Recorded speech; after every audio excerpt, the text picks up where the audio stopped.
Hello po sa lahat ng listeners ng channel na to. Tawagin niyo na lang po akong Alexa. College student na po ako ngayon sa isang universidad dito sa Maynila. Ever since naman, nakadorm talaga ako dito kasi from Bicol ako originally. Nangyari itong kwento siguro mga 3 taon na ang nakakaraan. May mga mangilan-ngilang pagpaparamdam pa rin akong nararanasan. Pero nasanay na lang siguro ako at hindi ko na pinapansin pa. Ngunit dahil itong kwentong to ang unang beses kong makaranas ng mga pangyayaring paranormal, ito na siguro ang hinding-hindi ko makakalimutan. Dahil nga luma tong dormitoryo na to, marami na akong naririnig na kwento tungkol sa mga aparisyong nakikita ng mga tenants. Kadalasan, dahil nga common ang banyo namin, sa banyo sila laging pinagpaparamdaman ng mga ligaw na kaluluwa. Partikular na dito ay ang di umano gumagalang madre sa gabi. Sa totoo lang, hindi naman daw nila talaga alam kung madre ba yun. Ang kumakalat na kwento, babae daw yun na nakaitim na belo na palagi daw naglalakad-lakad sa mga hallway papunta sa banyo namin. May pangyayari pa nga daw na nakita yung dating tenant dito. Akala daw niya ay may dinadalaw na estudyante. Sinabayan niya raw sa paglalakad sa pasilyo at sinubukan din kausapin. Ngunit wala daw itong itinugon sa kanya. At nang lumiko daw ito sa banyo, bigla na lang daw nawala. Walang may alam kung kailan nagsimula ang pagpaparamdam ng babaeng ito. Pero naging laman na siya ng kwentong kababalaghan doon sa amin.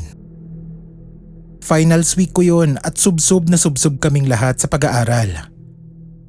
Nung una, hindi ko naman yun masyadong pinoproblema. Lagi lang kasi akong chill sa pag-aaral ko. Sabi ko nga, para saan pa at pumapasok ako sa eskwela kung magse-self-review lang din pala ako kapag may exam. Dapat sa classroom pa lang, inaaral ko na. In short, lagi ako nagre-rely sa stock knowledge ko. Ganun na ako ever since high school pa ako. Pero nung gabing yun, nagbasa-basa talaga ako kasi sobrang hirap ng major subjects namin. Parang hindi ko kayang i-absorb ng isang pasada sa classroom. Kailangan ko talagang basahin yung mga lectures para tumatak sa isip ko. Dahil nga halos lahat ng tenants sa iisang university lang pumapasok. Halos lahat kami doon. Gising pa.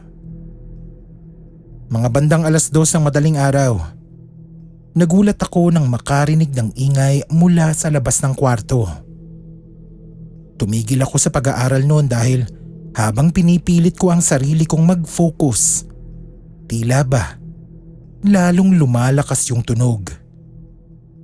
Sirang-sira yung focus ko noon sa pagbabasa. Nung hindi ko na matiis, pinilit ko na yung sarili kong tumayo at buksan ang pinto para tignan kung sino ba yung mga nasa labas. Doon sa common area sa sala namin, laking gulat ko nang wala akong makitang kahit sino doon. Kahit yung mga kaninay nagbabasa ng mga lectures doon na estudyante, wala na. Patay na din lahat ng ilaw. Lumingali nga pa ako sa paligid bago ko muling isara ang pinto. Pagkaupo ko, ayan na naman. May nagsasalita na naman sa labas. Ngunit ngayon, malakas na siya na parang nasa harapan na ng pintuan ko. Sa isip ko, nananadya ata talaga tong mga to. Imbis na tumahimik na lang at ikonsiderang may nag-aaral pa, talagang nilalakasan pa yung boses. Habang pinapakinggan ko yung nagsasalita, napagtanto ko na tila nagdadasal ito habang umiiyak. Awang-awa ako kasi sabi ko, baka may isang estudyante na hirap na sa pag-aaral. Agad akong tumayo para tignan kung sino yun. At hindi nga ako nagkamali. May isang babae na nakatalikod sa tapat ng pinto ko. Alam kong estudyante yon kasi naka-uniforme pa. Tinanong ko yung estudyante kung may maitutulong ba ako sa kanya. Ngunit walang sagot. Patuloy lang siya sa pagdarasal at pag-iyak. Kahit ilang beses ko siyang tanungin, hindi siya umiimik. Akmang hahawakan ko na siya sa balikat. Nagulat ako nang biglang may sumigaw. Sabi nito, "Bumalik ka na sa kwarto mo." Gulat na gulat ako noon kasi wala namang ibang tao sa paligid kung hindi kaming dalawa lang. Matapos noon ay biglang nagtatakbo yung babae palayo sa kwarto ko, papunta doon sa sala namin. Hahabulin ko na sana siya nang makakita ako ng figura ng isang babaeng nakabelo na lumalabas mula sa kadiliman ng pasilyo ng dorm namin. Hindi ako makakilos noon dahil may dala itong kakaibang pakiramdam ng takot. Para ba akong frozen in time? Kakaiba yung pakiramdam na ayaw sundin ng katawan ko yung utak ko. Habang nakatayo ako doon, kitang-kita ko yung babaeng nakabelo na unti-unting naglalakad sa harapan ko. Doon ko din napagtanto na baka ito yung sinasabi ng ibang tenants na madring gumagala sa dorm namin sa gabi. Tiniis ko yung takot kasi kahit yung mga mata ko, hindi ko maipikit. Wala akong choice kung hindi tignan siya habang papalapit sa akin. Kitang-kita ko yung itim na itim niyang mga mata at ang sobrang maputla niyang balat. Nakatayo lang ako doon habang unti-unti niyang nilalapit yung mukha niya sa akin. Nang halos magkadikit na yung mga ilong namin, bigla siyang sumigaw ng pagkalakas-lakas sa mukha ko. Nanginig yung buong katawan ko noon pero bigla akong naalimpungatan at laking gulat ko nang nakaupo na ako ulit sa harap ng mga aralin ko. Sobrang weird nung nangyari na hindi ko alam kung totoo ba talagang nangyari yun o panaginip lang. Hindi siya bangungot dahil ni minsan habang nagbabasa ako ay hindi naman ako nakatulog. Sobrang overdose din ako sa kape noon kaya kahit kaunting antok, wala akong naramdaman. Simula noon, palagi na ako nagtatabi ng rosaryo kahit saan ako magpunta. Napadalas din ang dasal ko noon kasi baka sa susunod, hindi lang yun ang mangyari sa akin. Matapos naman noon hindi ko na ulit nakita yung madre sa dorm namin. May mga pagpaparamdam pa din pero hindi na ganun kagrabe. May mga ipapadala pa akong kwento ng mga kasama kong tenant dito. Pero sa ngayon, ito na muna.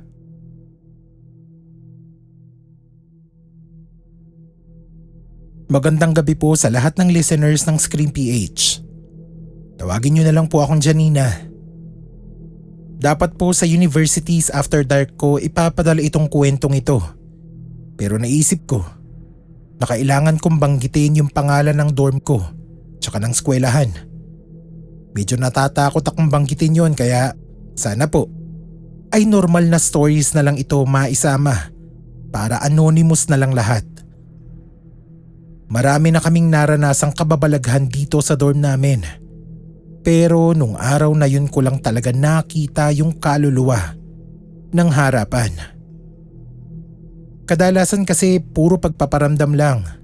Nawawalang mga gamit, tsaka mga kakaibang tunog sa hallway at sa loob ng cabinet yung nararanasan namin.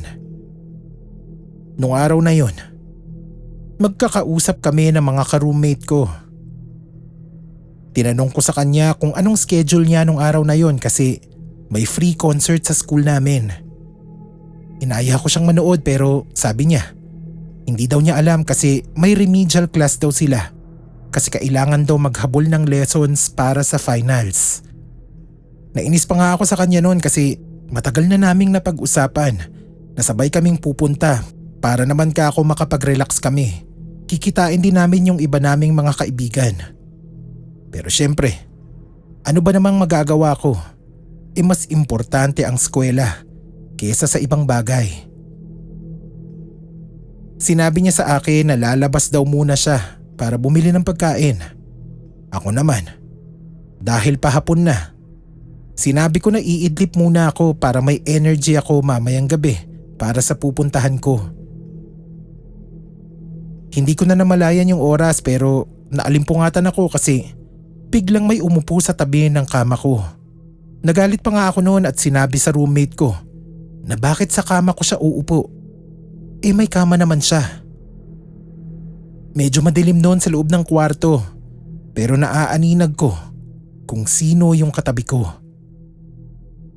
Roommate ko yon. Parehas na parehas din ang suot. Bumalikwas ako sa pagkakahiga at humarap sa kanya. Dahan-dahan siyang tumingin sa akin at dahan-dahang ipinatong ang kamay niya sa hita ko. Sabi niya sa akin, pahiram daw siya ng uniform. Nagtaka ako sa sinabi niya. Kasi una, bakit siya manghihiram ng uniform? Kitang-kita naman doon sa harap ng cabinet na nakasampay na yung uniform na isusuot niya. Pangalawa, hindi naman kami parehas ng kurso. Magkaiba kasi yung uniform ng course ko sa course niya. Kaya sabi ko, anong pahiram? Hindi naman tayo parehas ng uniform. Nagulat ako nung bigla na lang siyang umiyak. Napabangon ako ng maayos at hinawakan siya sa balikat. Pilit ko siyang pinatatahan, ngunit kahit anong pilit ko, lalo lang lumalakas yung pag-iyak niya. Hindi ko na alam ang gagawin ko noon kasi halos hindi na siya tumitigil. Sinabi ko sa kanya na sige, kunin na niya yung uniform ko at yun na ang gamitin niya. Tutal naman kako, wala naman akong pasok kinabukasan. Sinabi ko sa kanya na nasa sampayan yung uniform ko. At dahil nga iyak siya ng iyak, ako na kako ang kukuha sa labas at paplansyahin ko na din. Madaling-madali akong lumabas ng kwarto. Iniwan ko na muna siya doon dahil hindi din mapigil sa pag-iyak yung ka-roommate ko. Habang nasa laundry area ako, nagulat na lang ako nang makitang biglang pumasok yung ka-roommate ko sa pinto. Yung style kasi ng dorm na yon, parang malaking bahay na may maraming kwarto. Isa lang ang sala, kusina, laundry, tsaka iba pang gamitin namin sa bahay. Kaya kapag may pumasok sa pinto, kita ng kung sino man ang nasa labas. Naitapon ko ulit sa laundry basket yung uniform ko at dali-dali ko siyang pinuntahan. Tinanong ko siya kung saan siya nanggaling. Sabi niya, sa labas daw. Hindi na daw niya ako ginising pagkabili niya ng pagkain kasi himbing na himbing daw ako sa pagtulog. Sinabi pa niya sa akin na kung aalis daw ako ngayon papunta dun sa school grounds, maaabutan ko pa daw yung concert. Makakasama din daw siya kasi maaga silang pinalabas. Gusto kong magsalita noon pero walang lumalabas sa bibig ko. Nakahalata na siguro yung ka-roommate ko kasi sabi niya, namumutla daw ako na parang masusuka. Hinawakan niya ako sa magkabilang balikat, tsaka niyugyug ng pagkalakas-lakas hanggang sa matauhan ako. Pinaupo niya ako sa sala namin at dali-daling kumuha ng tubig. Kulit siya ng kulit sa akin kung bakit daw ako hindi makapagsalita. Sinabi ko sa kanya, nakausap ko lang siya kanina at naghihiram ng uniform. Gulat na gulat siya sa sinabi ko.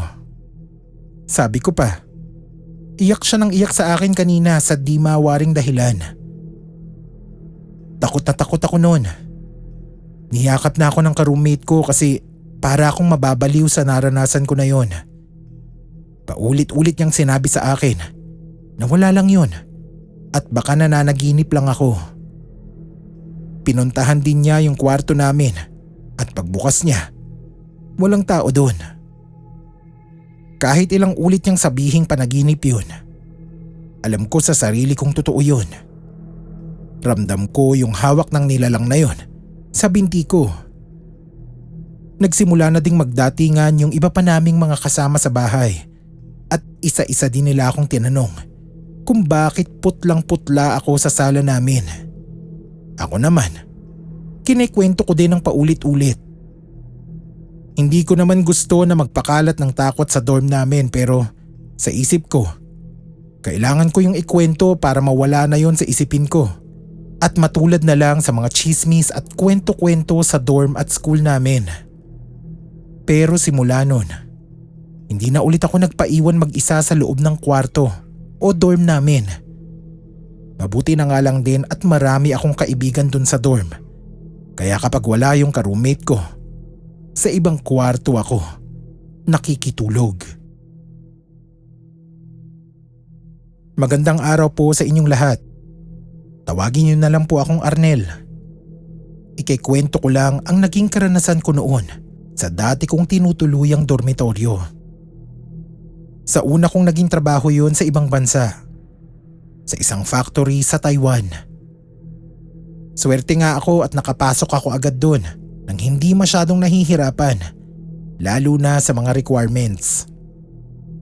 Isa pang ikinatuwa ko, may libreng pabahay yung kumpanya. Yun nga lang, may iba pa akong kasama sa loob ng bahay namin. Mabuti na nga lang at mababait din yung mga kasama ko. Hindi na ako masyadong natatakot sa mga lugar na pinupuntahan ko.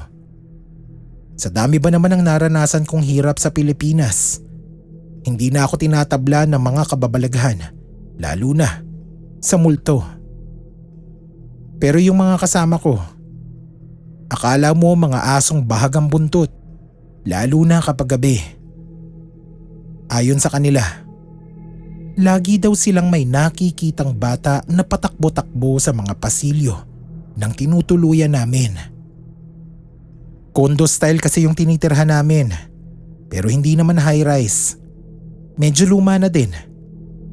Lagi kong sinasabi sa kanila na ni minsan hindi ako nakakita ng kakaiba o nakakarinig ng mga batang nagtatatakbo sa pasilyo.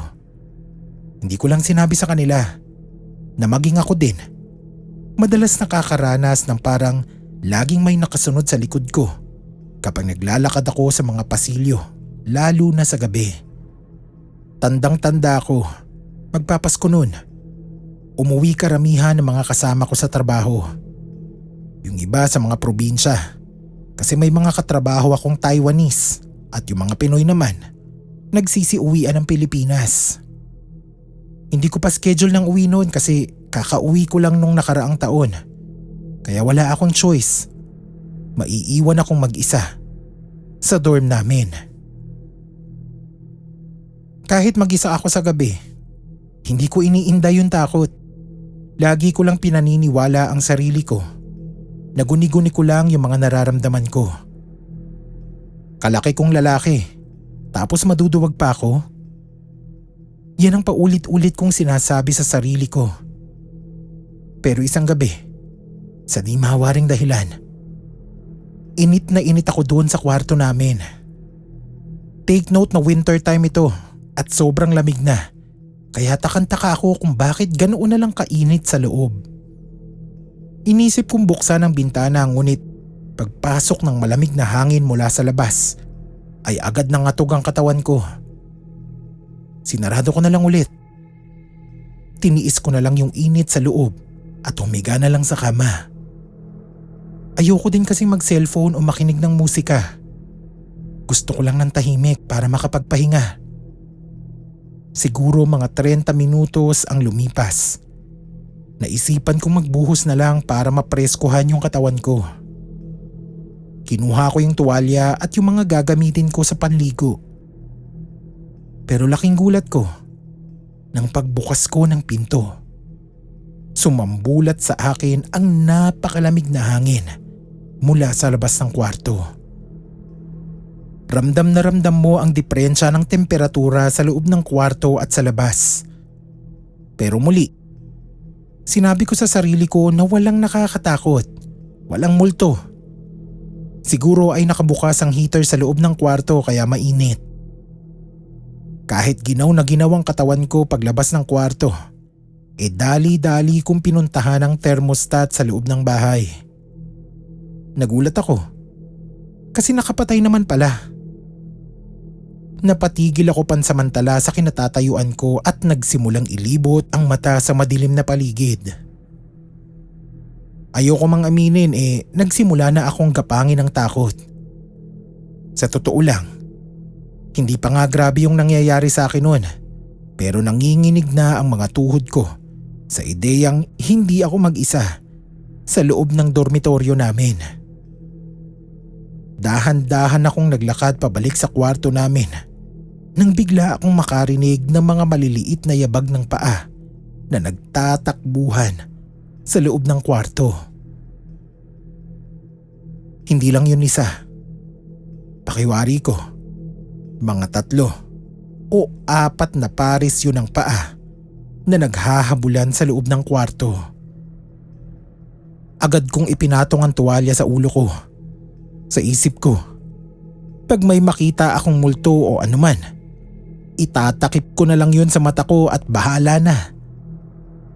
Unti-unti akong humakbang papunta sa pintuan ng kwarto. At ayun nga, may 5 bata na tila naglalaro sa loob. Nagulantang ang buong pagkatao ko noon. Tirik ako sa kinatatayuan ko dahil hindi ko alam kung ano bang dapat kong gawin. Hanggang sa nasabi ko na lang, "Sino kayo?" Pagkasambit ko ng mga katagang yun, ay natigilan sa paglalaro ang mga batang ito. Dahan-dahang yumukod ang iba, habang yung isa naman ay dahan-dahang tumingin sa akin. Sabay tanong, "Nang sino ka?"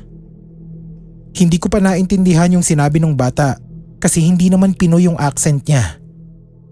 Pagkatanong na pagkatanong ng batang yun sa akin, nawala sila na tila alabok sa harapan ko.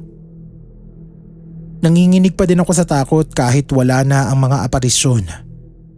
Pagkatapos ng pangyayaring yun, ay palagi na akong nag-iiwan ng dasal para sa mga kaluluwang nandoon sa dormitoryo namin. Sana naman ay nakatulong yun kahit papaano sa kanila at hindi na kami gambalain pa ng mga kaluluwang ligaw sa dormitoryo namin.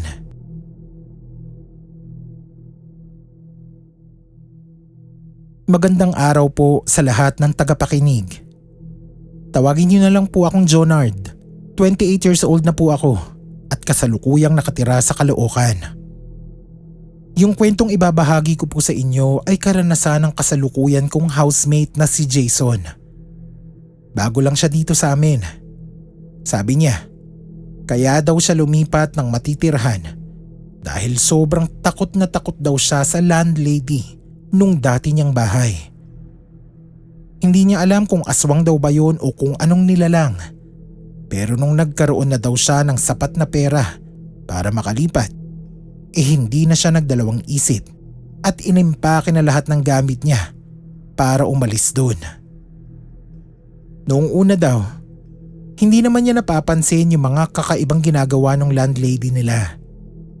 Busy din daw kasi siya sa trabaho, kaya hindi sila halos nagkakatagpo ng matandang babae. Nagsimula daw ang lahat nang minsang dumalaw yung tiyahin niya sa Maynila dahil may inaayos daw ito ng mga dokumento. Nakapasok daw kasing domestic helper yung tiyahin niya sa Saudi, kaya kailangan mag-ayos ng mga papeles sa Maynila. Dahil close naman daw sila ng tiyahin niya, pumayag daw ito na manatili muna doon nang sabihin nito ng nanay niya. Pagdating pa lang ng tiyahin niya sa inuupahan niyang kwarto, sinabi nito na napakabigat daw ng pakiramdam niya doon. Sinabi naman ni Jason na baka naninibago ito kasi maliit lang ang espasyo at baka nasisikipan nito sa lugar. Maya-maya pa, Bigla na lang daw kumatok yung matandang landlady niya sa pinto ng kwarto. Tinanong nito kung sino ba yung kasama niya.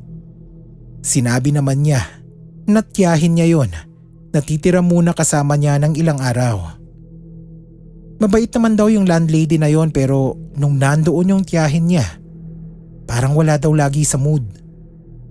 Sinabihan pa daw siya na dagdagan daw yung bayad, kesyo tataas daw yung bayad sa kuryente. Paano naman daw sila maaapektuhan nun? Naka-submeter yung kuryente niya.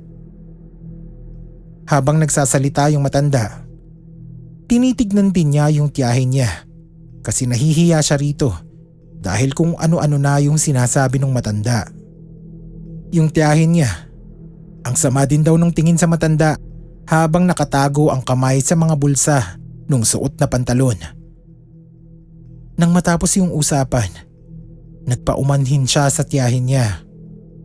Sinabi nito na ayos lang naman at ilang araw lang naman siyang nandoon. Ngunit ang ikinagulat ni Jason nang tanungin ng tiyahin niya kung taga saan daw ba yung matanda. Sinabi ni Jason na hindi niya alam. Sa totoo nga lang daw, yun na yung pinakamatagal nilang pag-uusap ng matanda dahil madalang naman niya itong nakikitang lumalabas ng bahay. Sinabi ng tiyahin ni Jason na masama daw ang pakiramdam niya doon sa matanda. Tinanong naman ni Jason kung bakit. Naglabas daw ng langis yung tiyahin niya at sinabing nung nandoon daw yung matanda sa tapat ng pinto, bigla daw nag-init yung langis at nagsimulang kumulo. Wala namang kaalam-alam si Jason sa mga ganoon kaya tinanong niya kung anong importansya nun. Sinabi sa kanya ng tiyahin niya na kapag kumulo daw yun, may aswang sa malapit. Natawa si Jason sa sinabi ng tiyahin niya at sinabing imposible namang mangyari yun. Isa pa, nasa syudad na sila. Wala naman sigurong mga aswang sa syudad. Tinanong niya ang tiyahin kung may napapansin ba siyang kakaiba doon sa matanda. Sinabi niya nung una na wala daw. Pero ilang saglit pa ay naisip niya yung mga namamatay na mga alaga nung iba pang nakatira doon. Tuwing may bagong alaga, mapaaso o pusa o kahit kalapate, lahat nagkakandawalaan. Minsan makikita nila sa labas lang ng compound. Hindi naman nila iniisip na kagagawan yun ng aswang, pero para kasing normal na nasagasaan lang. Dumaan ang ilang araw at aalis na daw yung tiyahin niya. Abot ang bilin nito kay Jason na maglagay ng asin sa bawat sulok ng entrada ng kwarto niya. Nung panahon na yun, kahit hindi siya naniniwala sa aswang, sinunod na lang niya yung tiyahin niyang alalang-alala din sa kanya. Makalipas ang isang araw, nagulat siya nang mangatok na naman yung matanda. Tinanong nito kung nakaalis na ba yung tiyahin niya. Sinabi nito na oo, kahapon pa umalis. Habang nagsasalita daw yung matanda, bigla itong napahawak sa pintuan. Agad daw nitong inalis yung kamay niya sa pinto na para bang napaso. Tumingala daw ang matanda, maging si Jason, at may nakita siyang nakasabit na parang barya sa taas ng pintuan. Bigla daw nag-iba yung matanda. Kumunot daw ang noo at galit na sinabing tanggalin daw niya yon at ayaw niya ng mga ganong bagay. Sinabihan din siya na maglinis ng paligid at napakarumi daw. Tinutukoy siguro yung asin na nakapaligid sa pinto niya. Noong araw na yon, parang napatutuhanan ng hinala ng tiyahin niya na baka aswang nga yung matanda. Makalipas siguro ang isang buwan, nakapag-ipon na siya ng pera para makalipat ng bahay. Umalis agad siya doon kahit pinipilit siya nung matanda na manatili pa. Wala namang ginagawang kakaiba sa kanya yung matanda. Ngunit yung pakiramdam na laging pwedeng may mangyaring panganib, yun ang hindi niya kaya. Okay naman kami dito sa bago niyang tinitirahan. Mabait din naman yung landlord namin At siguradong sigurado kami na hindi siya isang aswang.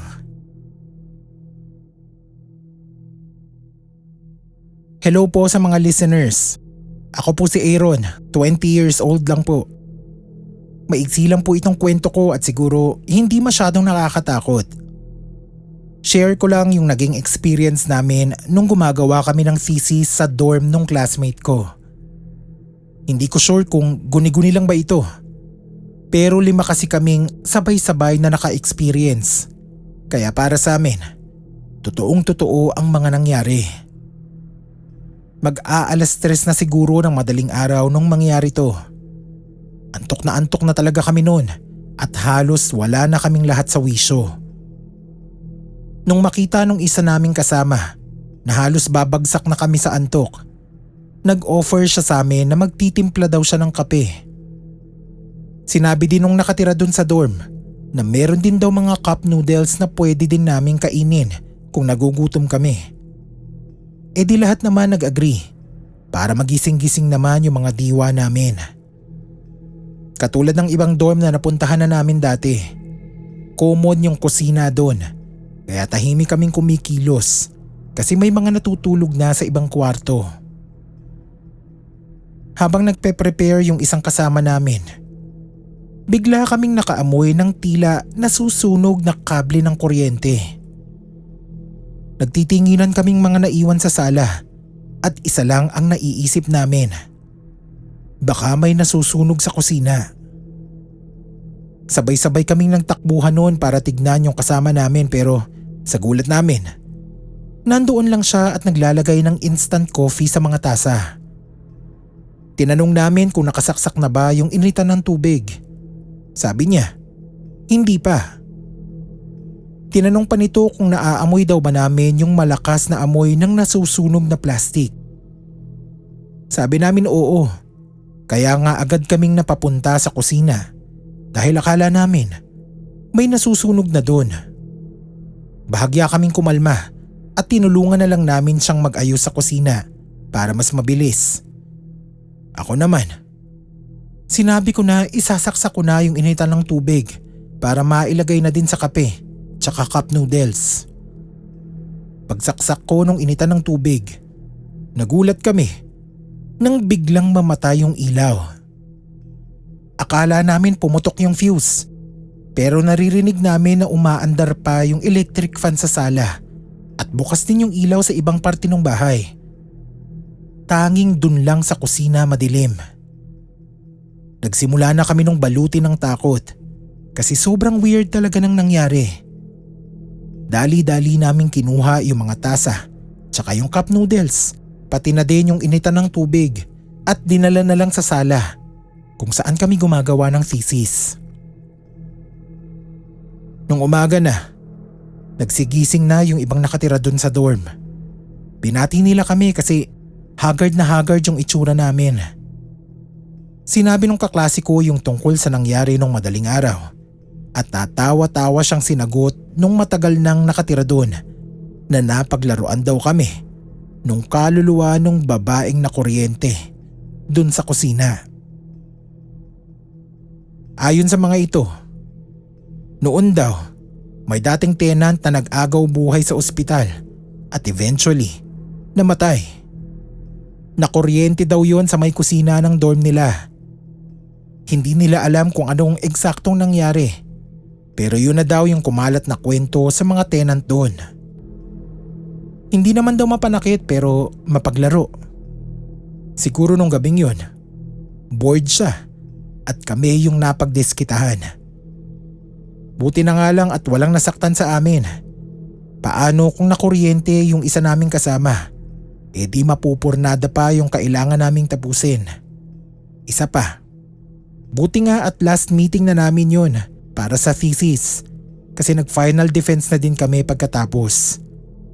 Hindi na ulit kami babalik doon sa lugar na yon at baka iba na ang mangyari sa amin.